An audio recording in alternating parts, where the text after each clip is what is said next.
Un saludo amigos, buenas noches. Bienvenidos a una nueva entrega de Crónica de la Iglesia. Una semana más revisamos con todos ustedes la actualidad más reciente de la Archidiócesis de Toledo.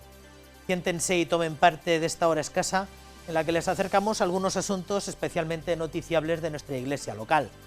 Son testimonios, eventos y citas que creemos que puedan interesarles y que tal vez puedan ayudarles a enfilar y vivir del mejor modo posible estos días de pasión y de Pascua que se nos ponen por delante. Comienza. No es la primera estación penitencial de la Semana Santa de la ciudad de Toledo, pero la procesión de nuestro Padre Jesús Nazareno, que parte este sábado de Ramos de la parroquia de Santiago el Mayor, estará cargada de expectación. Tras 2 años de demora, la imagen de Cristo Nazareno, restaurada en el año 2019, por fin hará su recorrido procesional. Los responsables de estos ejercicios de piedad son los miembros de la esclavitud de nuestro Padre Jesús Nazareno y la Santísima Virgen de los Dolores, fundados a mitad del siglo XVIII. 2 años de espera, una pandemia de por medio, pero por fin la imagen del Cristo Nazareno de Santiago el Mayor estará este sábado 9 de abril en las calles de Toledo, recuperando así una propuesta que no se pudo realizar en el año 2020. Estamos muy contentos, ¿no? Porque permitirá que familias con niños que vean esta imagen que hemos restaurado, que en el 19 se empezó la restauración, pero, como dices tú, por motivos de la pandemia, pues nos quedamos a las puertas. La Hermandad ha preparado con mimo esta primera salida en 2 años. La ciudad de Toledo podrá contemplar la imagen del Cristo Nazareno restaurada en el año 2019, un proceso largo y complejo, además de necesario debido al deterioro de la talla. La restauración, pues eso, comenzó en el verano del 19 y en torno a marzo del 2020 pues se terminó. La imagen estaba carcomida, tenía humedad, estaba muy mal. La restauración la han hecho el taller Dalila y Galván. La esclavitud de nuestro Padre Jesús Nazareno y su Santísima Madre de los Dolores se funda en 1731 y tiene su primera sede en el convento de los Trinitarios de Toledo. A lo largo de los siglos estuvieron también en Tavera y en la parroquia de San Isidoro, actualmente desaparecida. No será hasta 1842 cuando la cofradía se traslada a la parroquia de Santiago Apóstol. Estamos, por tanto, ante unas imágenes y una devoción muy arraigadas en esta zona de la ciudad. Este año será la primera vez que este Cristo Nazareno suba hasta la plaza de Zocodover, en un recorrido que se ampliará por la calle Comercio, plaza de San Vicente, calle Alfileritos y Núñez de Arce, para regresar a su sede canónica. La cita este sábado de Pasión a las 8:30 de la tarde.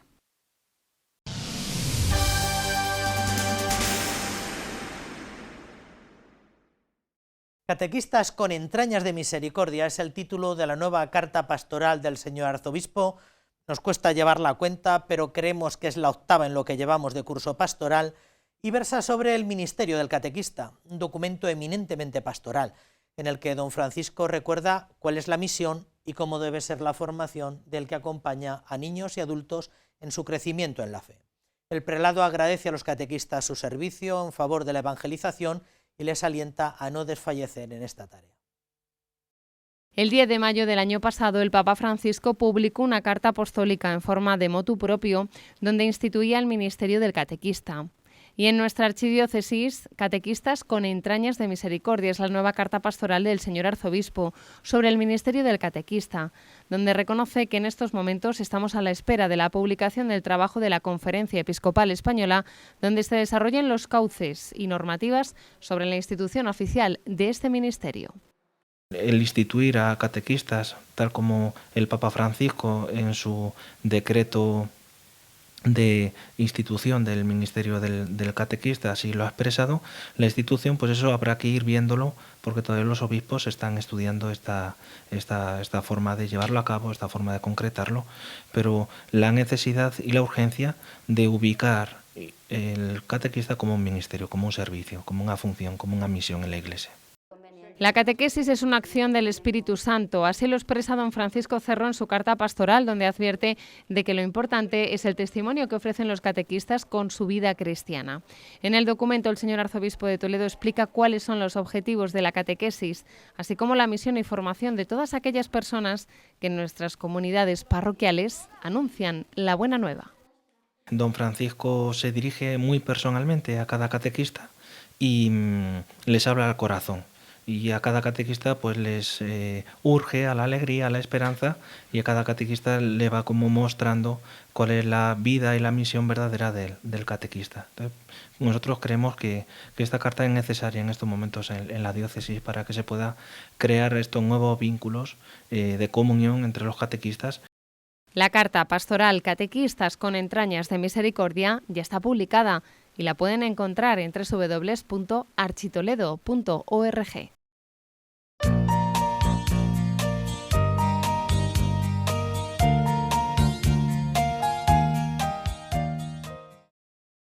La visita pastoral que está llevando a cabo el señor arzobispo dedicaba esta última semana a 3 parroquias de 2 distritos muy célebres de la ciudad.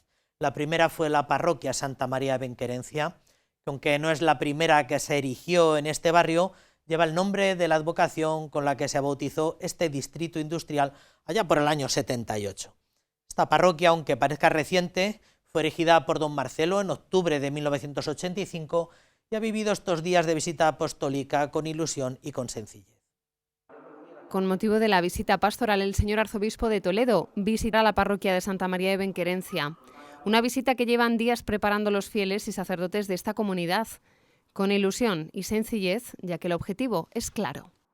No pretendemos tampoco impresionarle, sino simplemente que, y así lo hemos difundido entre la gente, que es él quien tiene la iniciativa de visitar la parroquia y por lo tanto ha manifestado su deseo de conocernos. Y por parte nuestra no nos queda sino abrirle la puerta de la parroquia y del corazón para recibirlo y que conozca la realidad que habitualmente compartimos. Una visita que llega en un momento clave, ya que poco a poco esta comunidad va recuperando la normalidad en su pastoral del día a día. Encuentros necesarios que se vieron truncados por la pandemia. Inquietud que ayer ya compartieron con el señor arzobispo en la víspera de su visita. Estuvimos ya cenando el consejo parroquial con el obispo y un poco pues comentamos cosas que en el año 2020 se quedaron sin poder hacer, iniciativas que había de las cenas alfa, de muchas iniciativas que había en la parroquia que necesitan el contacto de las personas y todo eso se quedó paralizado. A primera hora llegaba el señor arzobispo de Toledo al Instituto Juan Elo Turriano y al Colegio Gómez Manrique. Tras visitar a algunos enfermos de esta comunidad, mantenía un encuentro con las siervas del Evangelio. Su presencia yo creo que va a ser muy alentadora. Después de este tiempo de pandemia, lógicamente la presencia del arzobispo y las palabras del arzobispo van a ser un estímulo para la fe de tanta gente como forma parte de esta parroquia, una fe sencilla, pero yo creo que una fe muy agradecida por parte de todos los que formamos la parroquia de Santa María. Los jóvenes han sido los protagonistas, ya que se ha reunido con los catequistas de confirmación y con los grupos de posconfirmación y finalmente a las 9 ha presidido la hora santa de Jacuna. Una jornada intensa pero necesaria para poder conocer mejor esta parroquia que atiende a una población de 7.000 personas.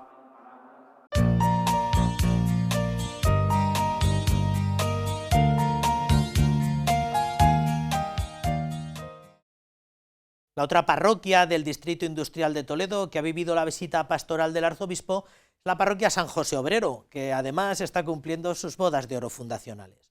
Don Francisco no solo ha participado de los actos conmemorativos, sino que también ha querido saber qué queda de la tarea social que ha caracterizado esta parroquia desde sus orígenes y también ha querido encontrarse con los agentes de pastoral, especialmente con los catequistas, que han sido los primeros receptores de su carta pastoral.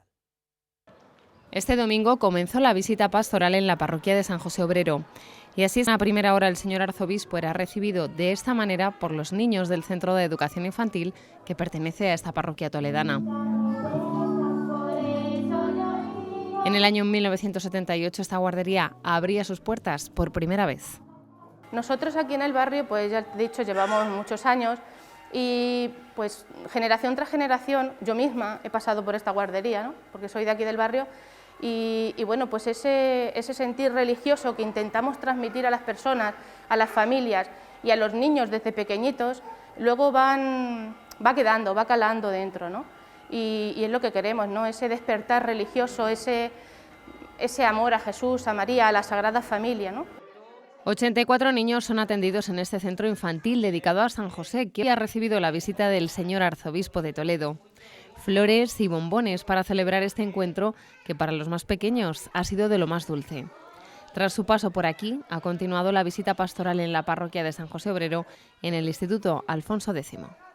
La parroquia es pues la expresión del amor de Jesucristo a los pobres, en la liturgia, en los sacramentos, catequista, está viendo todas las realidades. Estamos en el corazón infantil, estamos en nuestra guardería de San José Obrero, con 80 y tantos niños, creo que hay una pasada, y la labor que hacen las siervas. Tenemos la oración, que es muy importante, uno de los eventos más importantes de la vida de un cristiano, que será mañana con la exposición del Santísimo martes. Este martes por la tarde, el señor arzobispo de Toledo presidió a las 7:30 la Santa Misa en el templo de la parroquia de San José Obrero. Finalizó así su visita pastoral a esta comunidad, donde también tuvo un encuentro con los catequistas. Ante el Santísimo, don Francisco Cerro explicó diferentes posturas de oración que encontramos en el Evangelio. A veces tenemos que escuchar como María de Betania a los pies de Jesús su palabra, porque tanto en las distintas realidades, catequistas, vida ascendente, acción católica, movimientos, asociaciones, vida religiosa, seminario, consejos pastorales, nos vamos sintiendo un poco como cansados a veces, ¿no? ¿Y dónde descubrimos nosotros el cansancio? Bebiéndonos la palabra de Dios. Durante su intervención, el señor arzobispo de Toledo insistió en la necesidad de la vida de oración para poder luego cumplir con su misión en la Iglesia. Cuando uno tiene una profunda vida de oración, crece más por dentro para servir por fuera, pero evita un peligro de los cristianos de hoy, vivir quemados.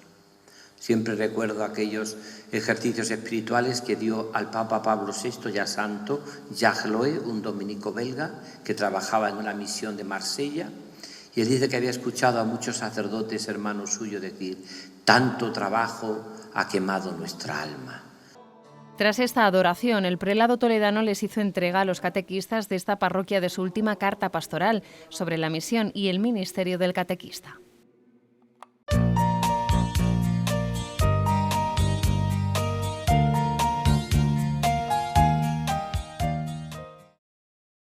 La tercera y última parroquia que ha acogido al pastor diocesano en visita apostólica ha sido la parroquia de Santa Bárbara, en el corazón del barrio que lleva el mismo nombre.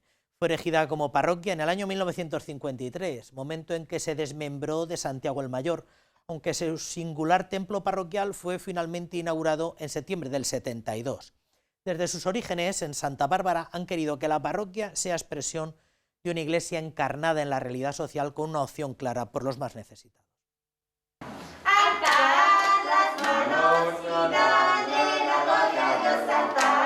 De esta manera han recibido esta mañana a los niños del Centro Infantil Santa Bárbara y Nuestra Señora de las Nieves al señor arzobispo de Toledo. Con motivo de su visita pastoral en la parroquia de Santa Bárbara, don Francisco Cerro ha podido saludar a las docentes que allí trabajan y conocer su proyecto educativo. Un momento especial en el que los más pequeños han querido mostrarle cómo se preparan ellos para vivir la Semana Santa. Cuando me enteré de la visita del señor arzobispo pensamos en hacer algo súper espectacular y dije, mira, no vamos a hacer nada espectacular. Lo que mejor se nos da aquí es el día a día de nuestras señas. Lo que el señor arzobispo va a ver es entrar en cada una de las aulas y va a ver cómo con este toque de distinción que tenemos con el resto de aulas queremos a cada uno de nuestros niños y los cuidamos, los queremos y estamos haciendo actividades a todas horas y todos los días con ellos. A última hora de la mañana, hoy visitaba a los enfermos de esta parroquia. Una visita que comenzó ayer por la tarde con el encuentro que mantuvo con voluntarios de Cáritas. En su intervención, el prelado toledano insistió en la necesidad de que Cáritas esté presente en cada parroquia de la archidiócesis. En toda parroquia tiene que haber Cáritas, como tiene que haber celebración de la Eucaristía, como tiene que haber catequesis, pues tiene que haber Cáritas. Es verdad que Cáritas no agota toda la caridad de la Iglesia, no la agota. Porque también por eso puede haber cofradías que también ejercitan la caridad y misioneras de la Madre Teresa de Calcuta, hijas de la caridad, y nos Cáritas, ¿no? Y están ejercitando la caridad. Pero es verdad que Cáritas es la Iglesia haciendo caridad. Mañana continúa la visita pastoral del señor arzobispo en la parroquia de Santa Bárbara, donde a las 6 de la tarde está previsto que presida la Santa Misa en la residencia de mayores.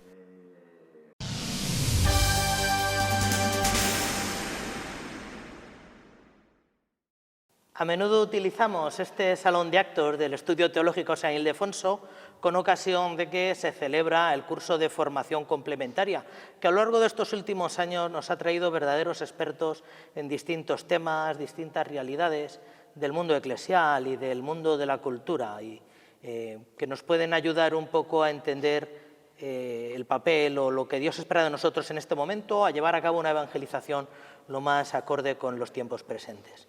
El curso de formación complementaria de este año ha tenido como tercer ponente a don José Carlos Bermejo, que es profesor en universidades eclesiales y universidades civiles, profesor titular, profesor invitado en todo lo que tiene que ver con la atención, el acompañamiento, los cuidados paliativos y tantas otras cosas en las que nos puede ilustrar en este rato de conversación. José Carlos, buenas noches. Muy buenas noches, don José María. Un gusto. Muchísimas gracias por haber venido a Toledo. ¿No es la primera vez que viene?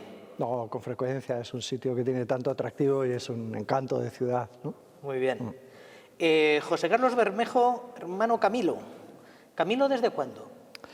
Uy, desde que era pequeño. En realidad Camilo cuando ya era adulto, ¿verdad? Sí. Pero yo soy de aquella vieja promoción, cuando los promotores vocacionales circulaban por el mundo rural y por el mundo urbano también. Y el religioso Camilo, Pedro Luis, pues pasaba por Tordesillas, que es mi pueblo, aunque él estaba en La Rioja, en Navarrete, hablaba, seducía, atraía, hacía de intermediario entre la voz de Dios y la propia vocación. ¿Y a qué edad entró en Entré con 11 años. 11 Fíjate, años. en el seminario de 11 años, sí, sí. 11 años. Y desde entonces, viviendo en diferentes sitios, como es propio de un religioso, pero que tenía 11 años. Aquí probablemente, en la submeseta sur, Toledo y aledaños, aunque no hay fundaciones aquí en Toledo, estamos más familiarizados probablemente con los hospitalarios de San Juan de Dios. ¿Quiénes son los Camilos? Los ministros de los enfermos. Primos hermanos. San Camilo funda en el siglo XVI también, pero en Italia, y San Juan de Dios en España. Es un carisma muy próximo, ¿no? La caridad para con los enfermos, para las personas que sufren. Ellos han evidenciado un poquito más la salud mental, también la atención a los niños. Nosotros nos hemos especializado un poquillo más en los adultos. En el final de la vida, algunos momentos históricos nos han llamado los padres de la buena muerte, y nos siguen llamando en algunos países, de la buena muerte como un buen acompañamiento en la última fase. Hoy lo llamamos cuidados paliativos y con otras expresiones. Así es que son carismas muy próximos, con evidenciados diferentes. Al final, todos, algún valor del Evangelio que se pone a la luz, se le pone el foco. Ahora que lo dice, es verdad que probablemente los hospitalarios ahora mismo lo que se dedican es a salud mental. Hubo un tiempo cuando la gran tuberculosis que tenían muchos sanatorios, Valdelatas y algunos sanatorios porque parecía que entonces era lo que acuciaba, ¿no? Y ahora se dedican a eso. San Camilo de Lelis, ¿quién era San Camilo de Lelis? Lo recordamos todos los años, me parece que en julio. 14 de julio. 14 de julio. Nació el 25 de mayo, solemos celebrar el segundo nacimiento, el 14 de julio de 1614 fallece, nace en 1550 en un pueblecito pequeño de Buqueánico. Este fue un chiquillo perdido, se quedó sin padre y sin madre, enseguida se alistó como militar en las guerras y tenía una herida en la pierna, y esto le hizo estar varios periodos de su vida en el hospital de Santiago de los Incurables en Roma, y descubre, tarde, le cuesta, bueno, tarda a los 25 años, pero en relación a cuando había entrado en el hospital, que aquello se podía mejorar mucho, podía humanizarse, y hizo un plan, digamos, con unos cuantos compañeros con los que se reunía por la noche a rezar y a soñar en voz alta, y así pensó fundar una compañía de hombres buenos, no una orden religiosa. Y eso fue lo que hizo, una compañía, escribió unas reglas sobre cómo cuidar bien a las personas desde el punto de vista físico y desde el punto de vista espiritual, y sedujo de tal manera que cuando él murió ya eran más de 200 los que habían muerto por la peste, es decir, contagiados y en el servicio directo, expandidos por diferentes puntos de Italia. Así que siglo XVI. Así lo recuerda la liturgia. Todos los años me parece recordar en julio eso, que consciente un poco del estado lamentable que se vivía en los hospitales en aquel momento que le tocó frecuentar, pues notó que el Señor le llamaba a eso. He visto un poco en vuestro portal institucional que lo que puede resumir un poco vuestro carisma es esto de cuidar y enseñar a cuidar. Son las dos patas. Por un lado, la asistencia directa a los enfermos en diferentes hospitales. Una mirada global sería en hospitales, en centros para mayores, centros para personas con discapacidad, personas al final de la vida. Y por otra parte, esta pasión por crear una cultura alineada con los valores del Evangelio de humanización. En algunos países es prepararse para dirigir un hospital. En Brasil, por ejemplo, es propio hacerlo con los Camilos. Qué bueno. En otros es propio prepararse para la especialidad de pastoral de la salud, en el campo de la bioética. Las dos patas, lo cual es muy comprometido, no es solo cuidar en la onda corta, ¿no? Sino también incidir en la cultura para que otros cuiden, respetando la dignidad de las personas, pero cuidamos nosotros un poco, promovemos un impacto en la cultura, en la Iglesia, la sociedad para cuidar bien. Su papel académico o de divulgación se ha asociado mucho a acompañar, a la expresión acompañar, acompañamiento. Aparte de mucha otra reflexión académica que uno puede encontrar en Internet con mucha facilidad. Es lo mismo, es una especie de traslación, antes lo llamabais cuidar y ahora lo llamáis acompañar, ¿es lo mismo? Bueno, cuando utilizamos el verbo acompañar, que es muy bonito en su origen, ¿no? Cum panis, comer pan juntos, sentarse a la mesa del corazón, de lo que le pasa al otro, para compartirlo, para gestionarlo. Cuando hablamos de acompañar, pensamos más en ese proceso de escucha, de diálogo, de encuentro, en la proximidad, como estamos también ahora, para ayudar al otro a que explores lo que le hace sufrir y narre, se diga, se libere, se desahogue y encuentre en la escucha alguna forma de consuelo, alguna forma de provocación, de confrontación, para afrontar los problemas que tienen, las dificultades y salir, en la medida en que se pueda, salir lo más airoso posible. Por ejemplo, en España nos hemos hecho un poco especialistas en acompañar, en hacer procesos, caminando junto a las personas que han perdido a un ser querido, también las que se encuentran al final de la vida. Y explorar y liberarse. Hay un trabajo de liberación y de significación también, ¿no? De buscar qué sentido puede tener esto que me está sucediendo en mi vida. Hay mucho sufrimiento y mucho corazón roto. Y entonces han surgido, por ejemplo, centros de escucha para acompañar, para hacer el duelo de manera saludable, sin caer en los riesgos de la complicación o de que se convierta en una patología. Tu tarea académica o tu tarea científica es muy amplia, del mundo del duelo, el mundo de la escucha, el acompañamiento, colaboraciones en muchos libros, pero tu tarea divulgativa pues también está muy evidente en muchas entrevistas y en muchas aparece la expresión acompañar es un arte. Yo no sé si en tus labios o en labios de entrevistadores. Acompañar es un arte, ¿por qué es un arte acompañar? Creo que en los míos también, porque efectivamente es un proceso que provoca que uno se haga con su propio librillo. Hay que entrenarse, hay que aprender. Por eso tenemos, ahora lo llamamos Master en Counseling o procesos de aprendizaje en consejo, en diálogo terapéutico, pastoral, donde se juegan los valores, los sentimientos, el horizonte, qué quiero que me pase con lo que me pasa. Entonces esto termina siendo un arte porque no se trata de replicar lo que dicen las hojas, que lo soportan todo, el papel, o lo que dicen los profesores, decimos, en las universidades, sino que se trata de apropiarse de un estilo eficaz, compasivo, empático, que ayude de manera concreta a cada persona que sufre. Y es un arte encontrarse con una mujer que se le han muerto 5 hijos, naturalmente, ¿no? Es un arte. No me puede alguien decir, pues mira, procede de esta manera. Hay actitudes de referencia, valores de referencia, técnicas propias de la psicología pastoral que nos ayudan a entrenarnos. Le damos mucha importancia a la supervisión y al adiestramiento en la escucha y en cómo responder, qué decir, qué no decir, cómo confrontar de manera correcta, cómo utilizar la palabra persuasiva para que realmente genere en el otro las ganas de estar mejor y los cambios necesarios en su modo de pensar, de sentir, de comportarse para que le vaya mejor en la vida. Fenomenal.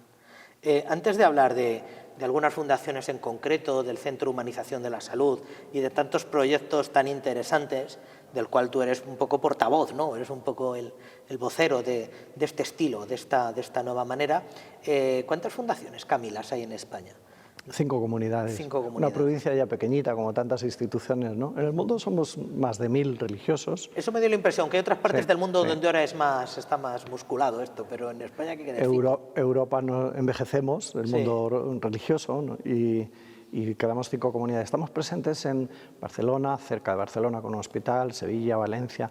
Llevamos la atención espiritual en algunas capellanías de hospitales públicos y en Tres Cantos, en Madrid, este centro que es un poco de referencia en el acompañamiento al final de la vida y en el acompañamiento en el duelo. ¿Qué es lo que llamáis vosotros Centro de Humanización de la Salud?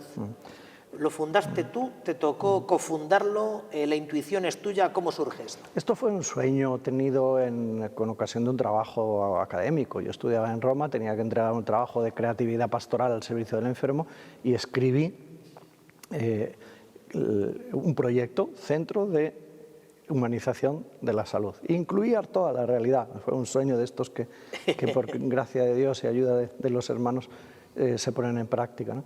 Quería generar un lugar donde se cuidase, donde se enseñase, donde se acompañase a las personas que tienen el corazón roto, donde se investigase un poquito en las ciencias humanas que más tienen que ver con la pastoral de la salud.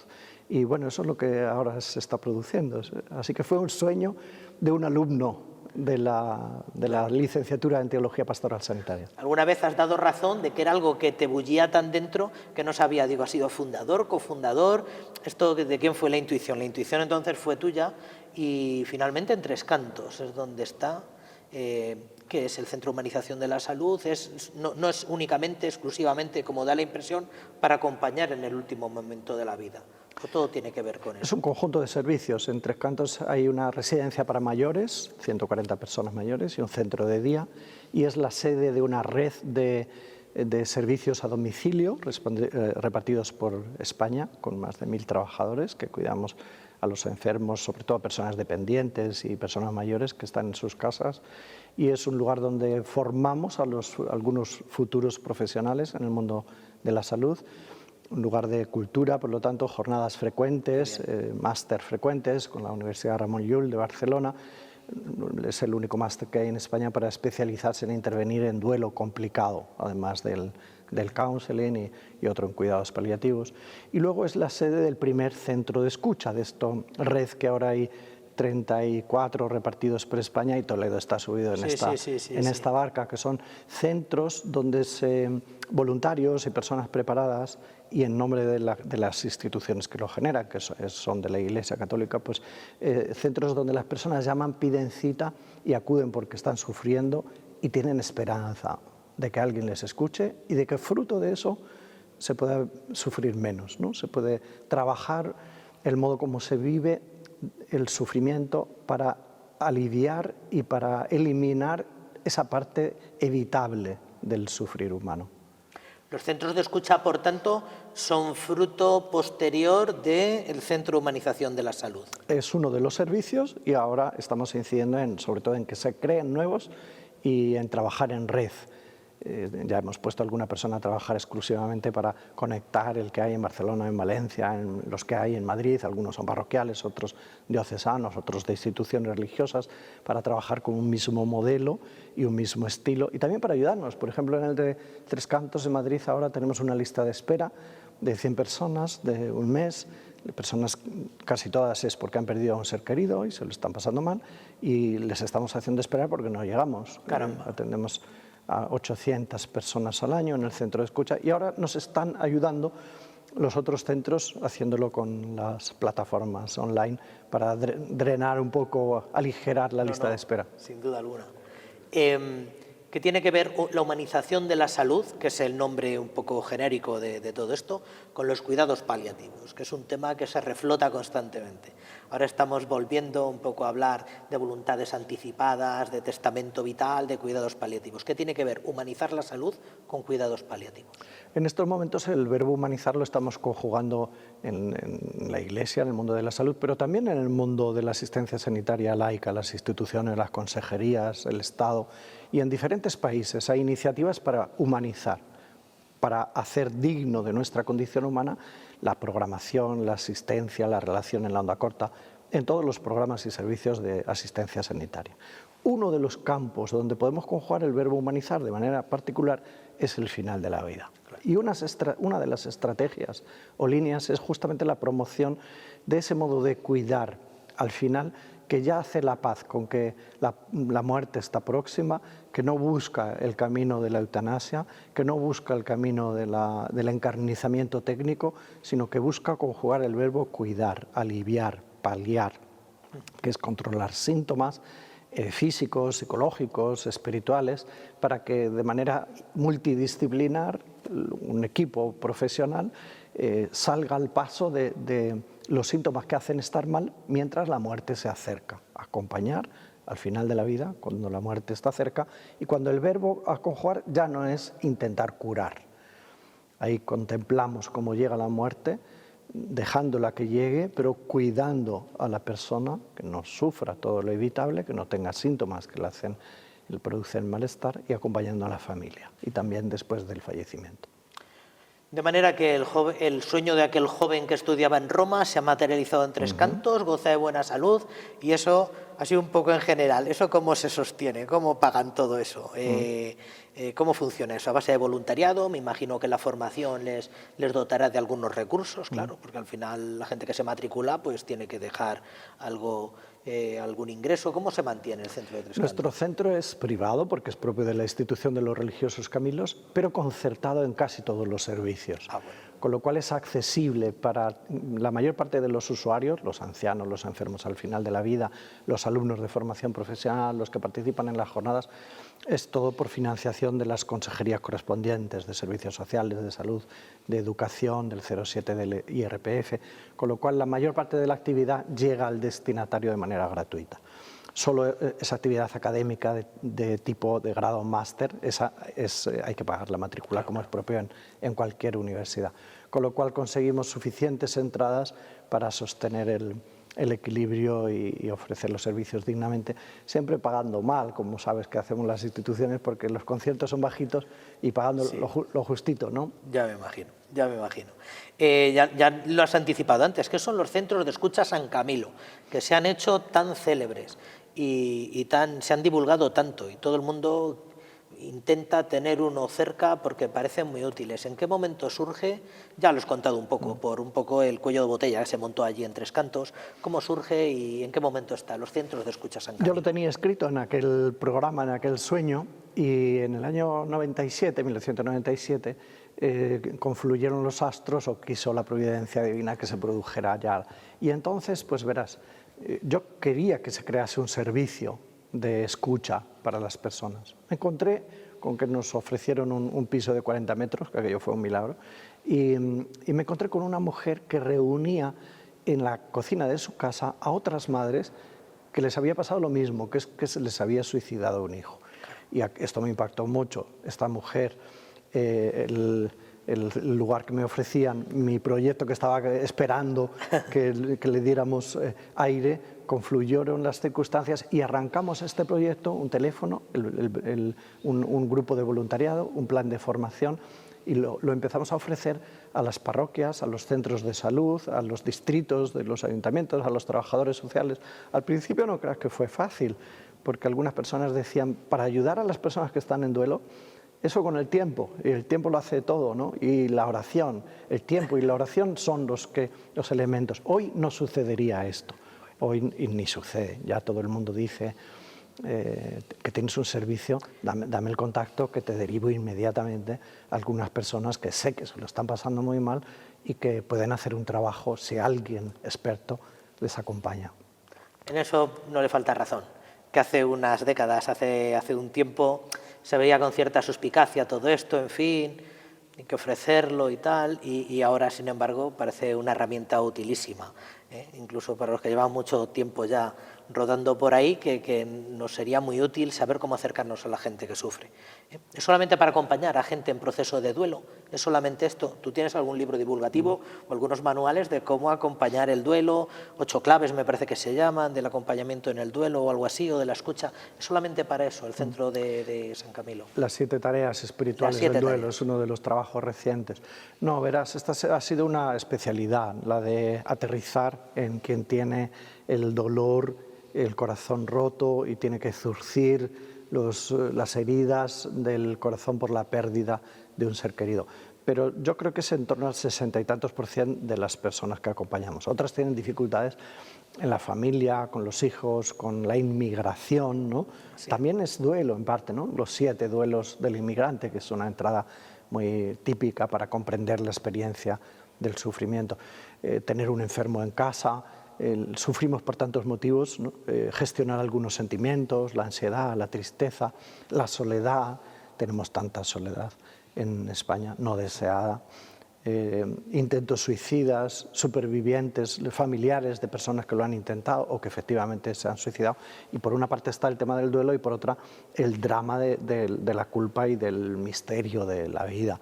Por lo tanto, atendemos diferentes problemáticas y ahora nos derivan, es una forma de relación, de ayuda coadyuvante a otros tratamientos. Nos derivan los psiquiatras, nos derivan los médicos, nos derivan los sacerdotes, agentes de pastoral. Ahí os acompañan, os escuchan, ahí tienen tiempo porque se dedican a eso, ¿no? Y la metodología es recibir a una persona que ha pedido cita, entablar un diálogo durante 50 minutos de drenaje, de confrontación, de refuerzo, y después a la semana siguiente otro, y así una secuencia de encuentros hasta un máximo de 20, porque hay que regular también una forma de acompañamiento breve que no genere dependencia. Y algunas personas que tienen la misma problemática, haber perdido un hijo, haber perdido a la pareja, pues generamos también grupos de ayuda mutua cerrados con tutor, que empiezan también un proceso, siguen durante unos meses y se hace el trabajo del duelo que tanto puede ayudar a prevenir que se complique. Sois vividores de experiencias previas, me está dando la impresión. Los grupos de autoayuda, me refiero a gente que ha vivido ha mordido el mismo polvo que en grupos cerrados pues pueden, eso ya existía anteriormente. O el teléfono, experiencias como el teléfono de la esperanza, que yo no sé si es trasladable a esto. Todas esas cosas os han ido ayudando para montar todo el servicio, ¿verdad? Yo había escuchado que existían centros de escucha en Estados Unidos. Me encontré viviendo en Roma algún cartelito, centro de ascolto, centro de escucha. Me hice voluntario, era de Cáritas, tenía otra misión un poco diferente a la que nosotros le hemos dado, pero estas eran ideas y proyectos que yo sabía que existían, que conocí, y entonces me permitieron generar este servicio. El teléfono de la esperanza, en cuanto a su filosofía de intervención, es muy próxima. De hecho, en algunos lugares he participado en la formación de los voluntarios y son las mismas claves, con alguna diferencia, que es te ofrezco que llames y estás detrás y no te miramos a la cara y de esa manera adquieres esa confianza que te falta si la puedes perder si te haces presente. Aunque también forma parte de la política del teléfono de la esperanza provocar la presencialidad. Es decir, si puedes, ven a la sede y en realidad se convierte la sede del teléfono de la esperanza en un centro de escucha. Ha mencionado una obra que he visto que no sé si lleva mucho o poco tiempo, porque tampoco me ha asomado demasiado su bibliografía, que son las 7 tareas espirituales del duelo, pero que yo creo que es debería ser formación obligatoria para todo el que se dedique a alguna tarea pastoral, porque le toca a uno acercarse constantemente a gente en duelo y te cuesta muchas veces ir más allá del te acompaño en el sentimiento o poco a poco, que es lo que sabemos decir. ¿Cómo llega usted a esta especie de reflexión, 7 tareas espirituales del duelo? En estas últimas décadas se han desarrollado diferentes entradas desde la psicología al fenómeno del duelo, y hay la entrada del psicoanálisis y de otros modelos más cognitivo-conductuales y otros más sociológicos y diferentes autores de referencia. Y hay un autor que habla mucho y se ha hecho famoso para los expertos en intervención en duelo de las 4 tareas del duelo. Las 4 tareas del duelo. Digamos, todo el mundo que lee algo se encuentra con las 4 tareas del duelo de William Borden. Y yo he sentido una especie de deseo de completar, de añadir, de llevar el agua también a esta vida del corazón, de la dimensión trascendente, creyente en el caso de los creyentes, y he hecho un estudio de campo, he preguntado a cientos de personas en duelo cuáles eran los trabajos que creían que había que hacer en el corazón desde el punto de vista espiritual, y luego he preguntado a otro conjunto de personas si eso le parecía específicamente espiritual. Así he construido las 7 tareas del duelo. Algunas tienen que ver con el pasado, otras con el presente y otras con el futuro. Recordar sanamente, agradecer, perdonar con el pasado, con el presente celebrar, ritualizar, dialogar en la intimidad con Dios, si uno es creyente, acoger la herencia, que no es solo un proceso material, el legado espiritual, significar lo que hay detrás de la pérdida, mirando al futuro, cultivar el dinamismo de la esperanza y crecer, si es posible, de manera resiliente para hacer fecunda la propia pérdida y el propio sufrimiento. Así hemos nombrado y organizado, y espero que tenga esta labor de complementar lo que se dice en el mundo de la psicología, que es muy interesante, pero hemos de añadir lo que experimentamos desde el mundo de vista espiritual. Bueno, pues después de más de 3 décadas de experiencia y de proximidad con toda esta realidad, le voy a hacer algunas preguntas de carácter filosófico que le llevan a usted pues, a universidades propias y ajenas por toda Sudamérica, me da la impresión, ¿verdad? Y por algunas universidades, algunos centros anglosajones. En primer lugar, ¿qué es la enfermedad? Después después de toda la vida viviendo el carisma Camilo y después de más de 30 años en todo esto, cuando le preguntan en centros académicos ¿qué es la enfermedad? Solo que te diagnostiquen cáncer, ¿qué es la enfermedad? Es una experiencia fundamentalmente, ¿no? Es una cara de la vida. Convivimos con la salud y parece que la salud parece que es el silencio del cuerpo, cuando no hace ruido por ningún lado, cuando no hay ningún órgano que está mal funcionando, pero en realidad la naturaleza humana está creada así, para que también se altere de alguna manera. Constituye un desafío para la condición humana, la búsqueda del alivio, de la lucha contra la enfermedad para vivir lo más sanamente posible, no solo en el cuerpo, sino también en la mente y también en las relaciones. También hablamos de patologías relacionales y patologías espirituales y quién sabe si religiosas. Pensamos más en las físicas y a veces nos acordamos de las mentales, ¿no? Y bueno, se convierte en una cara de la vida y un desafío que nos provoca el anhelo de la salud como experiencia. Para mí es más una experiencia biográfica que biológica, la salud, y que hace historia, mueve. Hemos escrito los libros de historia hablando de las batallas, las guerras y los que gobiernan. Sin embargo, podríamos escribir la historia del dolor, la historia de las enfermedades, de las pandemias, quizás sí que la hemos escrito un poco más, ¿no?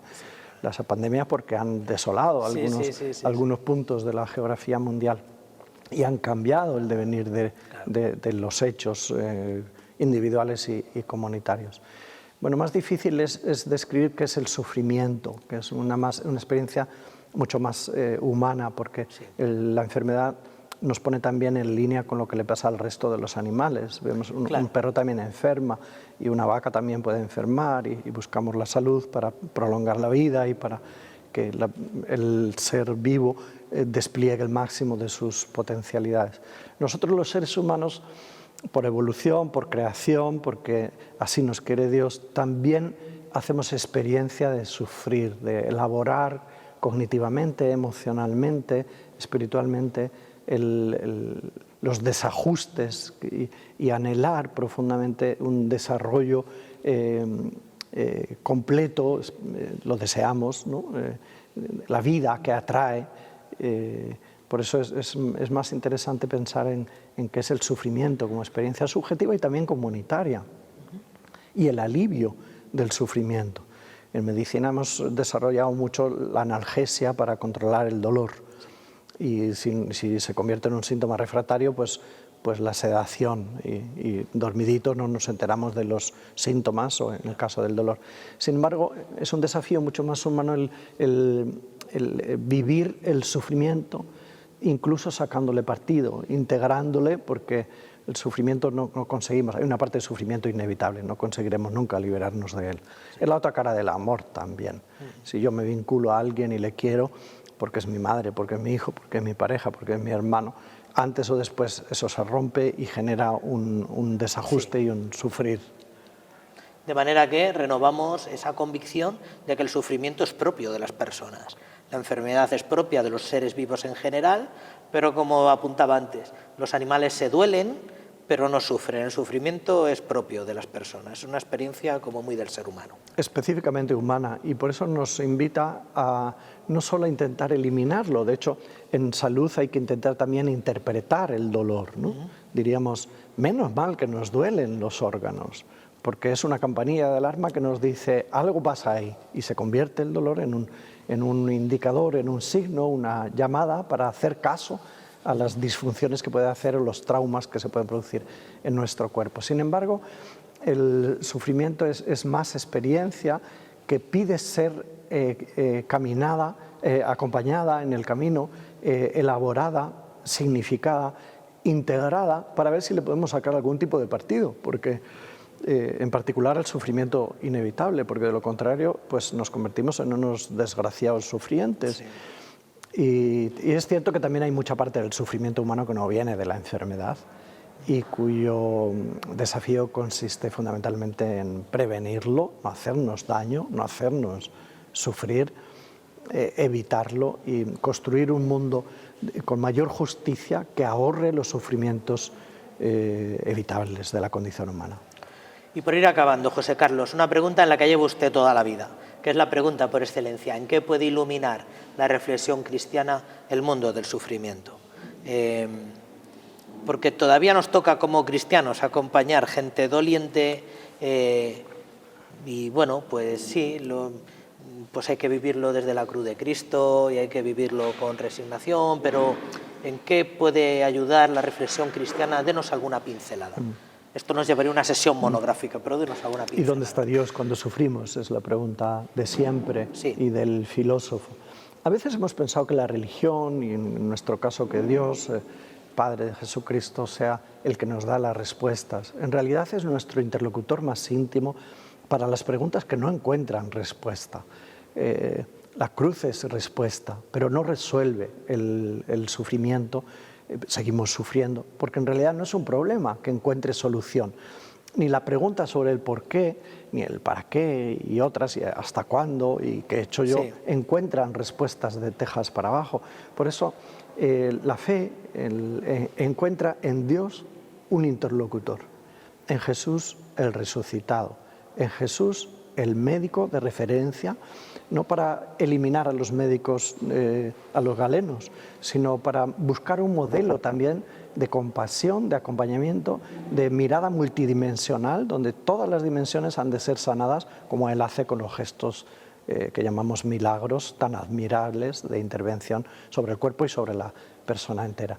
A nosotros la fe lo que más nos da es a Jesús mismo, a Dios Padre, ¿no? Y la comunión del Espíritu. Hay que reconocer esto, más que respuestas a las preguntas.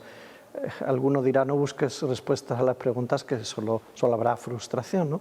Más bien ama las preguntas y compártelas con Dios. Y el hombre bíblico transforma las preguntas por el sufrimiento en oración, se las dirige a Dios mismo, incluso en la oscuridad, ¿no? ¿Por qué me has abandonado? ¿Dónde estás? Que no te veo. Así que al interlocutor más íntimo nos da la fe. Muy bien, José Carlos, muchísimas gracias por todo, por estar a la vanguardia en esta reflexión, por llevar tanto tiempo a la vanguardia en esta reflexión, por haberte acercado a este curso de formación complementaria, por habernos dedicado este tiempo. Nos gustaría verte más adelante, cuando se ponga de largo el centro de escucha aquí en Toledo, que tantas ganas tenemos de poner de largo, de su puesta de largo, pues nos gustaría tenerte por aquí. Muchísimas gracias por todo. Muchas gracias, buenas noches.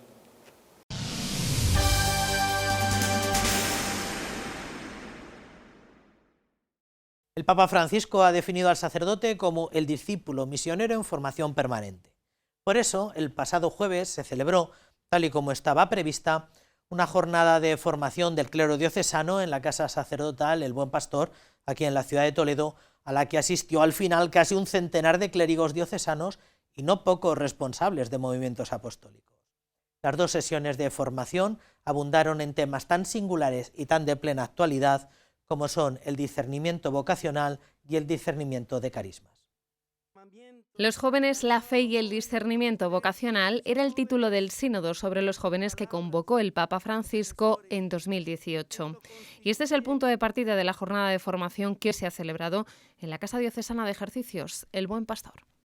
Él pidió que se tuviese más atención a lo que la voz de Dios pide a cada persona, a cada grupo concreto, a cada iglesia particular, más allá de elementos que ya están discernidos, pero que tienen que ver con el escuchar la voz de Dios que sigue comunicándose con nosotros a través de diversos signos que son capaces de ser reconocidos. A nosotros nos toca aplicar ese arte para conducir nuestra vida, sobre todo en cuestiones fundamentales. La Vicaría para el Clero y la Delegación de Apostolado Seglar han coordinado este encuentro, que ha contado con la intervención del vicario episcopal del Cerro de los Ángeles, que ha explicado cuáles son las claves fundamentales del acompañamiento espiritual en el discernimiento de la vocación. Dios sigue llamando a muchos niños y jóvenes a entregarse plenamente a Él, y los sacerdotes tenemos una tarea muy bonita para ayudar a que se susciten estas vocaciones a la vida consagrada y también para colaborar en ese discernimiento de la vocación.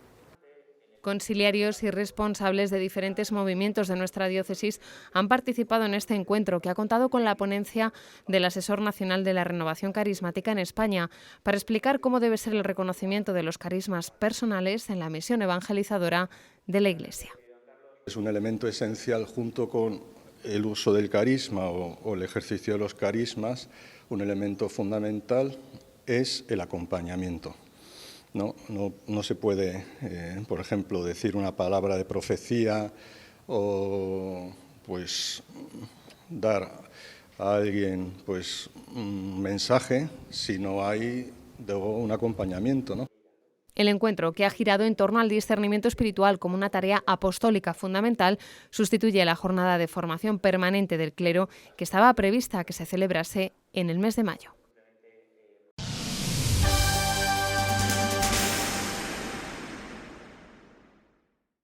Y el Cabildo de la Catedral presentaba además este jueves la restauración de una pintura de Caravaggio, San Juan en el Desierto, que se conserva y expone en la pinacoteca del Templo Primado. Lo más gratificante de todo esto es que tras el proceso de restauración y el estudio de los expertos, se descarta definitivamente que se trate de una copia y se consolida la atribución al pintor italiano. El lienzo se incorpora de pleno derecho al largo catálogo de pintores que forman parte de la Pinacoteca Catedralicia, una de las mejores de Europa. Es una de las grandes obras de la Pinacoteca de la Catedral Primada. Llegó al templo en junio de 1785, fruto de una donación por parte del canónigo don José Antonio Zoilo Sáez de Santa María. Se ha presentado el resultado final tras año y medio de restauración, junto a los estudios realizados por un equipo multidisciplinar de expertos que consolidan, aún más si cabe, la atribución de este cuadro al maestro italiano Caravaggio. Después de tantos tiempo, incluso sumaría 20 años, viendo el cuadro de cerca, estudiándolo, creo que estamos ante un cuadro importantísimo, bellísimo. No es copia, no es Cavaroche, por mucho que lo hemos intentado, y creemos que estamos muy cerca del pintor Caravaggio.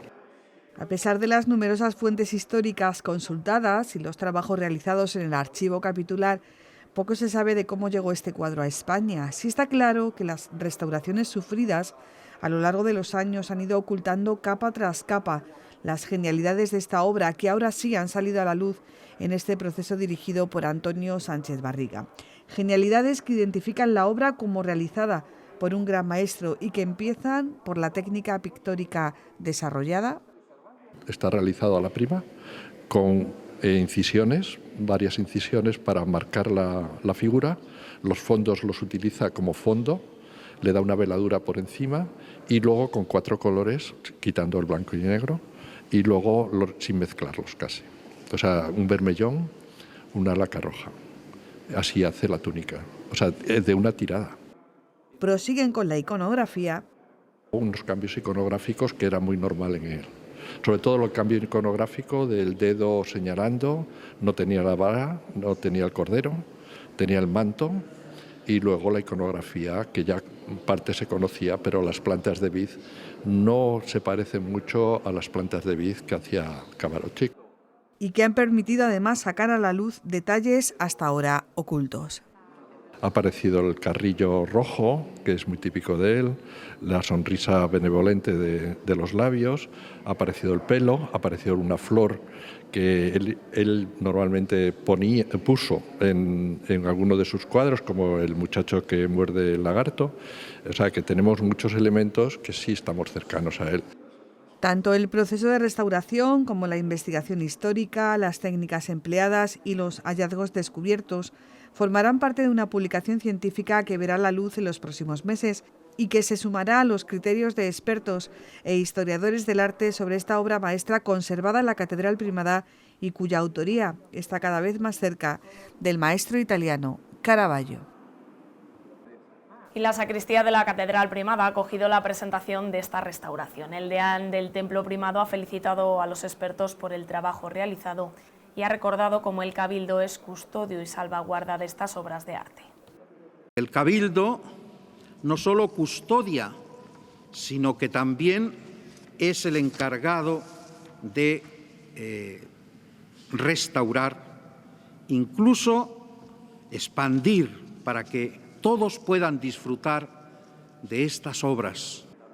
El señor arzobispo de Toledo y el obispo auxiliar han estado presentes también en este acto para reconocer el trabajo realizado por el Cabildo en pro de la cultura y la evangelización. Mi felicitación a la Catedral Primada, porque una vez más con todo esto lo que hace es poner en valor aquello que me parece que es importantísimo para la cultura, para la ciudad de Toledo y para toda la Iglesia, y que en el fondo es el objetivo principal en esa famosa frase de Dostoyevsky: Jesucristo es la belleza que salva. Todo esto aporta a Jesucristo y aporta a que se haga presente esa belleza que salva. El cuadro San Juan en el desierto se puede contemplar ya en el Museo de la Catedral Primada.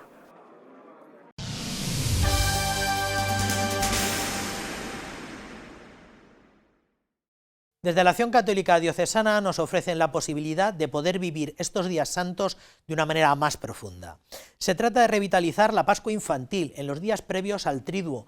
A través de manualidades, cantos, juegos adecuados a las edades, se pretende de una forma más didáctica que el niño pueda ir participando más de todo esto que la Iglesia ofrece.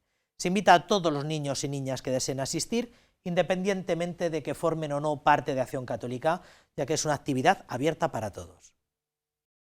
Y Acción Católica de Toledo recupera la Pascua Infantil, que se celebrará los días 11 y 12 de abril, lunes y martes santo. Con horario de 10 de la mañana a 7 de la tarde, el encuentro está dirigido a niños de primero de primaria a segundo de la ESO. Bueno, pues para los niños también que tengan su oportunidad de tener una Pascua, de conocer a Jesús, de vivir esta realidad que es el don del amor de Jesús por nosotros. Hemos preparado la Pascua Infantil con el lema Nuevo Mundo, los descubrimientos, enfocándonos ahí en la historia de cuando empezó la Edad Moderna a descubrir nuevos continentes, nuevas tierras, nuevos terrenos, que hizo explorar a los hombres, pues nosotros a conocer a Jesús, a conocer su amor por nosotros, también tenemos un terreno que explorar, un terreno que conquistar, un terreno con el que hacernos con él, y eso es lo que queremos transmitir a los niños. Jesús es nuestro mayor descubrimiento. Se celebrará en la finca Piedra del Rey, en el Paseo de la Pozuela de Toledo. La inscripción se puede formalizar a través de las redes sociales de Acción Católica.